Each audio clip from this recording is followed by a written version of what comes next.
Matt Murdock and Wilson Fisk have lost themselves, and New York City is suffering as a result. Will they be able to get back on track? Well, let's hop into the pages of Daredevil issue number 13 and find out. Now, picking up from where the last issue left off, Daredevil finally agreed to let longtime friend, rival, and occasional love interest Elektra try and retrain him. Naturally, I'm a big old fan of his choice in tracksuit. I mean, look at it, it's wonderful. Matt notes that all this time off has really atrophied him. The superhero skills that were once second nature to him are rusty, hard to call upon. All the while, Elektra tries to get to the core of what exactly is eating Matt right now. He's mad that people don't fear him anymore, mad that he's lost his way, but getting mad isn't going to get him anywhere. What does he actually want? What's his goal? And in truth, Matt never really has been good about setting goals for himself. Oh sure, fighting crime, beating up people in alleys, that's all well and good, but that's not really an end game. So instead of thinking too big right now, our hero opts to think very small, and that is, what is the goal I want to accomplish right now? Well, hitting Elektra back to show her that I'm still worth it. And he's able to pull off this feat by once again digging deep and letting his sonar sense do the job for him. Now, that's admittedly all pretty damn challenging, and over with Wilson Fisk, the former kingpin and current mayor of New York City, he's dealing with his own trials and tribulations right now. He killed a man while attending a fancy party run by the richest, most powerful family in New York State, and now Big Willie is in a lot of trouble. As such, he decides to reach out to Wesley, who has always been a really interesting character in his own right, and his relationship with the Kingpin, while always present, has never really been all that much explored. He comes on in and basically proves to be the MVP, saving the day here. First off, Wesley threatens the family of the house's local cleaning crew, saying that he's going to kill their families at home if they don't help with the cleanup process. He then also serves as sympathetic ear and shoulder to cry on for Wilson himself. He's embarrassed in what he did. He's still every bit that thug on the street corner, despite the fact that he's trying to pass himself off as a legitimate politician, but he snapped and killed a dude just for insulting him. He's also man enough to admit to Wesley that he actually feels scared for the first time in a long time, like his aspirations might finally be done and this moment of anger will undo him completely. Once again, Wesley earns his paycheck as a number 2 man by cleaning up the entire scene and then staging an elaborate suicide cover-up. This means Kingpin's hands remain clean, and hopefully he hasn't ruined his opportunity with the local kingmakers just yet. In fact, hey, even if the family can't prove that Wilson killed the guy, the fact that he was able to cover it up might just make it mean that they're scared of him all over again. Now, speaking of the criminal underworld, and indeed we get to see Izzy, the leader of the local Hell's Kitchen Italian mafia, meeting up with the Owl. These two have unfinished business after Owlsley tried to kill her at her own dinner table. As Izzy so eloquently puts it, there's rules to this thing you and I do. Homes, family, they're off limits. We don't do that in our business. Only for the Owl to fire back, and really, you can't fault his logic on this one. No.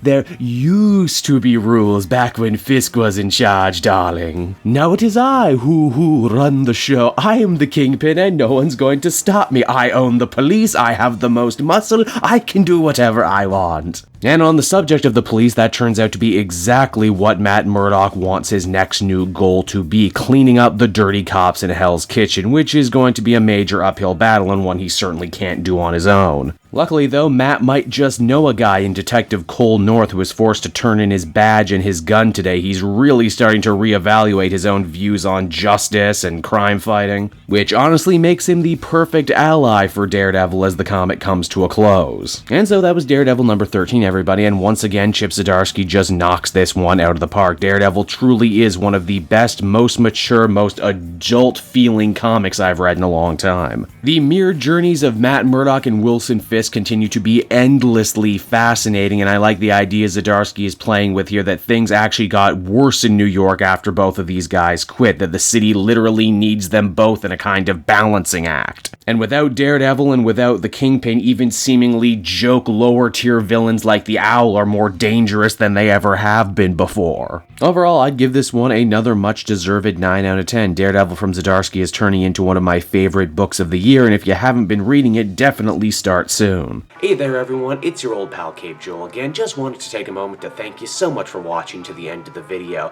I hope you enjoyed it, and if you did, and if you're in the market for comic books right now, and I mean really who isn't, you might want to check out my book depository link down in the description. It's no joke my favorite place to buy comic book trades. You get a great price, and if you use my link, not only will you be getting yourself something nice, but you'll be helping out the channel a little bit while you do so. So, you win, I win, everybody wins, right? And until next time everyone, this has been Cape Joel. Bye-bye.